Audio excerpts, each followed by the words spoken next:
Perkenalkan, nama saya Adi Budiarto. Dan saya Francisca.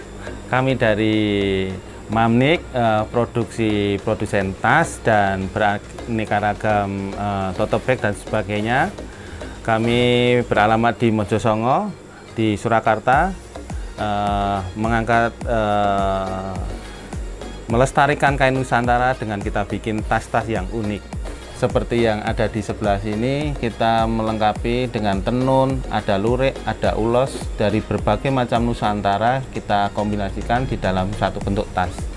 Jadi kaula muda bisa melihat produk-produk kami, tidak hanya ibu-ibu tapi teman-teman yang muda bisa memakainya di dalam setiap kegiatan. Latar belakang dari kami membuat ini, sebelumnya karena saya hobi saya ngecraft, dan dari perawat saya memutuskan untuk resign untuk mengurus anak saya. Dari situ saya mengenal banyak mamah-mamah di Marsudiri ini.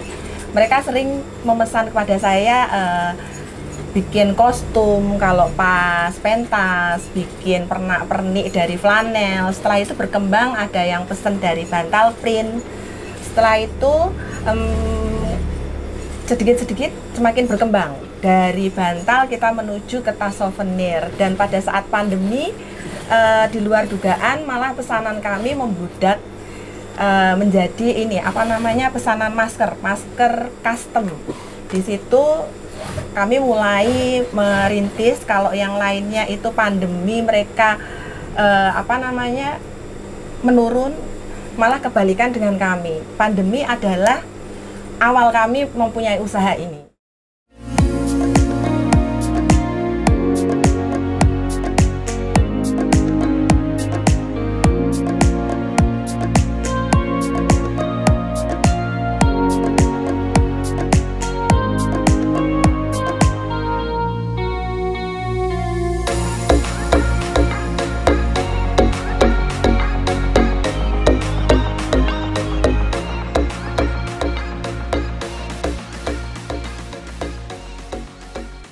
Uh, 2020 adalah tahun terakhir saya kontrak di Jepang. Waktu itu disodorkan kontrak permanen di sana. Tetapi dari rumah istri, "Pah, pulang ke Indonesia aja. Kita sudah harus memulai usaha." Sangat berat memang, tapi kontrak saya harus tidak saya perpanjang lagi. Akhirnya saya memutuskan untuk balik di Indonesia. Kita berjuang bareng. Dari situ 2020 adalah tahun awal kami bersama. Dari bantal, dari situlah kami mulai menyamakan persepsi, karena dari Jepang ke Indonesia itu butuh proses ya, dari sisi pemikiran, dari sisi semuanya. Untuk membuat sesuatu itu memang sangat sulit. Akhirnya kami putuskan bantal sama tas ini kita gimana caranya harus jadi, dan dari step by step sampai sekarang ternyata sangat luar biasa sekali.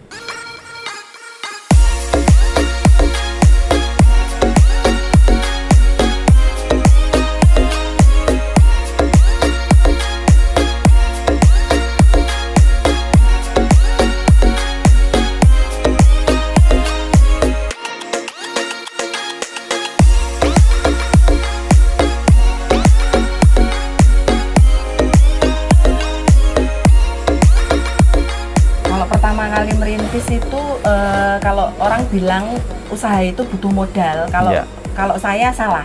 Modalnya itu malah modalnya harus modal berani, modal nekat, yakin dan percaya kalau usaha itu bisa berjalan. Kalau kita modal uang itu kita nggak bakal akan terwujud.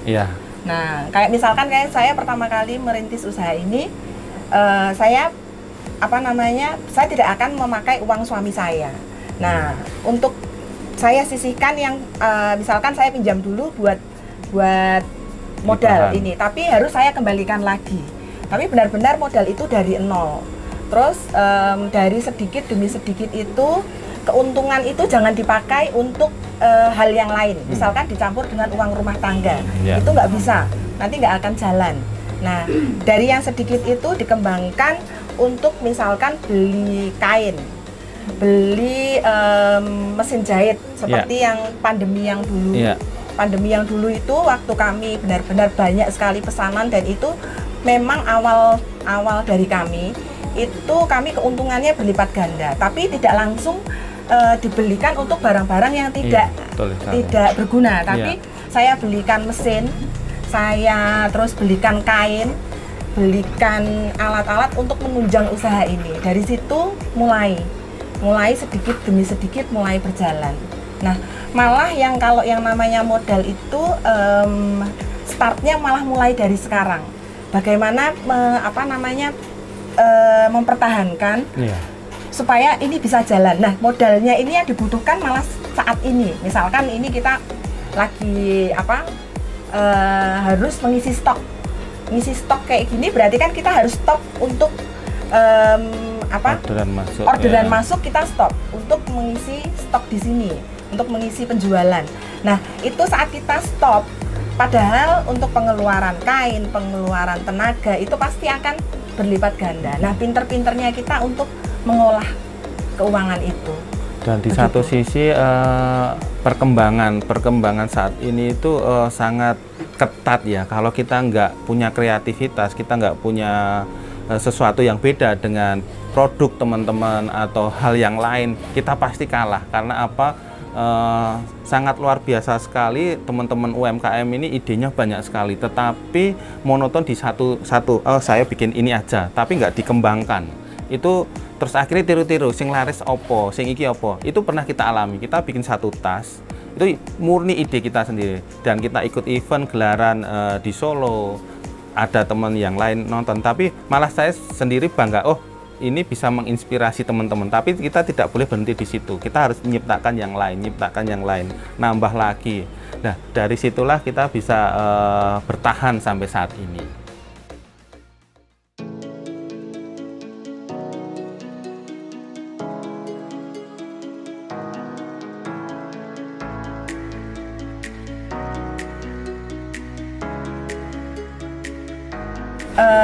Kalau pemasaran kita mulut ke mulut, pertamanya kalau boleh percaya atau tidak, ini selalu sampai sebesar ini kami hanya lewat BA status yang bisa mengupkan dan pelanggan royal kami. Jadi ada customer royal yang sama kami. Jadi kita menekankan ke tim kami menganggap semua di sini itu tim. Jadi kami nggak membedakan tim. Jadi ibarat kata gini, kita bergerak di bidang souvenir, kita bikin 10 souvenir. Dari 10 souvenir itu kita harus benar-benar bikin yang kualitas. Karena kita nggak tahu 10 souvenir ini mau dikasihkan ke customer, ke mereka yang punya. Nah, dari 10 ini salah satunya mungkin nanti pasti akan order ke tempat kita. Jadi jangan sampai yang menerima souvenir ini barangnya kurang bagus dan sebagainya. Dan itu kita buktikan sampai kita berdiri saat ini itu dari mulut ke mulut, dari orang menerima souvenir kami, mencari IG kami, terus akhirnya pesen. Ya, dan ada beberapa customer yang sampai sekarang ada beberapa yang mereka udah percaya, aku tolong buatkan ini tanpa mereka tanya harga, tanpa ini, tapi nanti sampling, selesai mereka akan tanya totalanku berapa. Itu ada beberapa customer yang seperti itu.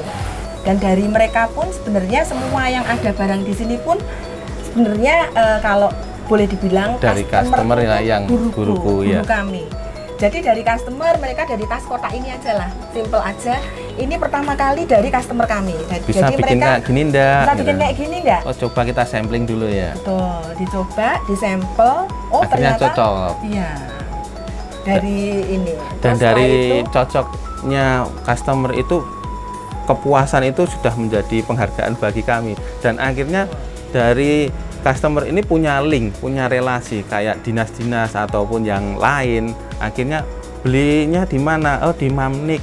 Akhirnya kok ada nomor baru, minta Sherlock, sampai yang terakhir itu ya dari Pangdam. Dari Pangdam datang ke sini. Itu kita juga nggak tahu kok ujuk-ujuk di sini ada WA, terus akhirnya ada Babinsa, semuanya datang ke sini. Terus akhirnya Ibu Widi dari Ibu Pangdam itu ke sini pesen di tempat kami. Itu hanya simple karena dia dapat souvenir dari Kepala Korem. Lah, Kepala Korem itu juga simple lagi, dia dapat dari Bank Indonesia, karena Bank Indonesia itu pesen souvenir di kami. Nah, Bank Indonesia pun juga sebenarnya ketemu sama kami pun juga nggak sengaja waktu kita ada pameran di situ, ada event, saya taruh Display. barang, cuma display barang situ aja, mereka lihat, Cocok. mereka tertarik, cocok, bisa nggak buat kayak gini? Oh iya, dicoba. Seperti itu. Jadi kan ada rentetannya, selalu Iya. seperti itu. Omset terbesar. Omset terbesar ya di Inacraft kemarin ya. Kalau omset terbesar Event. kita rata-rata kalau bisa diomong omset belum ini ya. Cuma kita kalau kemarin Desember, November, Desember itu kita bisa nyampe hampir 100-an. 100 lebih ya mungkin Iya, ya. Kurang lebihnya Iya. seperti itu. Tapi untuk omset kita, omset event terbesar itu saat Inacraft. Saat ini. 5 hari kita di sana, dari awal sampai akhir itu bisa kurang lebih 70-an. 70-an. Iya. Kalau tip usaha dari saya, dari Mama Niko, nah jangan takut memulai usaha itu. Nah jangan takut nggak ada modal, tapi kita berani nekat dulu. Apa yang bisa dikerjakan dahulu. Terus juga menciptakan sesuatu yang baru. Jangan pernah melihat kalau punya teman kita itu ada yang buat itu laku, itu terus kita membuat seperti dia. Nanti akan seperti jiplak. Nah, kita ciptakan sesuatu yang baru, yang modern, dan kalau misalkan kita membuat sesuatu sudah, oh ini sudah nggak laku, tapi jangan terus putus sampai di situ, tapi kita mencari lagi sesuatu yang baru itu. Mungkin seperti itu. Ya. Ditambahkan lagi. Tipsnya adalah doa, usaha, dan yakin. Karena apapun yang kita lakukan harus diawali dengan doa. Yang kedua adalah usaha.